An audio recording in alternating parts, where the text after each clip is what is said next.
commencé par une licence en droit à la faculté Paris 11 Sud, donc SO, donc licence en droit général, droit public, droit privé.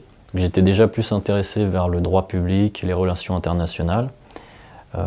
Et quand est venue l'opportunité de partir en Erasmus, initialement je voulais partir en Angleterre, parce que j'ai un oncle qui habite là-bas, où je connaissais déjà un peu l'Angleterre, mais je n'ai pas été pris et ils m'ont proposé la République tchèque. Donc la République tchèque, bon, je ne connaissais pas du tout, mais je me suis dit pourquoi pas.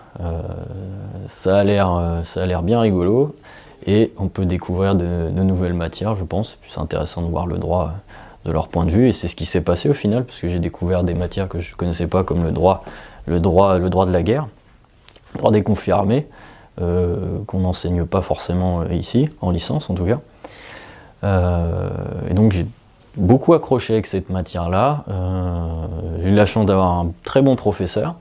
Et donc, j'en avais un peu marre concrètement et honnêtement du droit à cette époque, parce que le droit c'est intéressant mais c'est très particulier aussi, et je ne me voyais pas en carrière juridique à ce moment-là, donc je voulais faire quelque chose d'autre. Donc ce professeur-là m'avait parlé de formation en sécurité internationale, donc plus vers des questions de défense. Et j'avais envie de continuer sur ma lancée à l'international en fait, parce qu'une fois qu'on part, c'est très difficile de s'arrêter. Et donc j'ai eu l'opportunité de faire un master d'1 an à Brighton, à la Sussex University. Et donc sur des questions vraiment là très militaires. J'ai étudié la stratégie militaire, Clausewitz, Mao, j'avais des camarades de classe qui étaient en poste parfois dans des armées, notamment au Koweït ou dans la police mexicaine. Donc c'était vraiment très intéressant pour un jeune comme moi d'arriver là-bas, juste après une licence de droit. Donc j'ai beaucoup appris là-bas. Mais à la fin de ma formation, j'ai voulu encore m'orienter vers quelque chose d'autre. J'étais évidemment très passionné par la chose militaire, j'avais pensé à une carrière militaire, mais ce qu'on me proposait ne m'intéressait pas.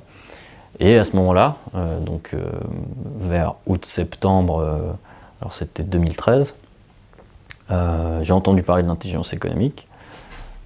J'y suis arrivé un peu, pour les formations je suis arrivé un peu tard, j'ai essayé de regarder ce qu'il y avait, l'école de guerre c'était déjà pris, Versailles aussi, bon, et hop je tombe sur Cergy-Pontoise. Donc c'était toujours possible ici, et en plus c'était possible de partir en Inde. Donc moi je suis très intéressé par l'international et par le fait de pouvoir vivre dans des pays. Donc, comme je l'ai dit, j'ai vécu en République tchèque, en Angleterre, mais là l'Inde c'était vraiment une autre dimension.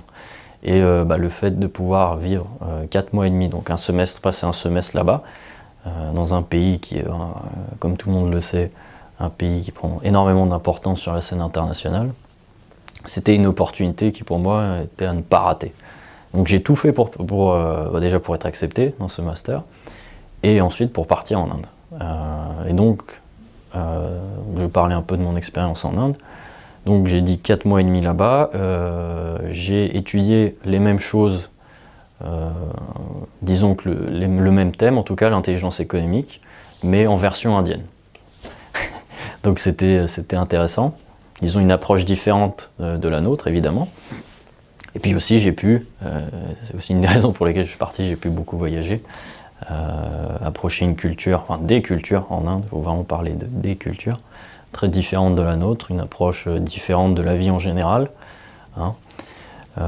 Donc que des points positifs, que du bonus. Je recommande vraiment à tous les étudiants, si possible, s'ils ont l'opportunité, de partir en Inde, parce que c'est un pays qui a beaucoup à offrir.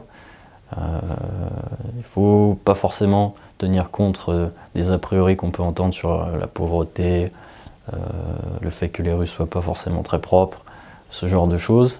Ça existe évidemment, mais l'Inde a beaucoup à offrir, je pense. Il faut savoir en profiter. Voilà.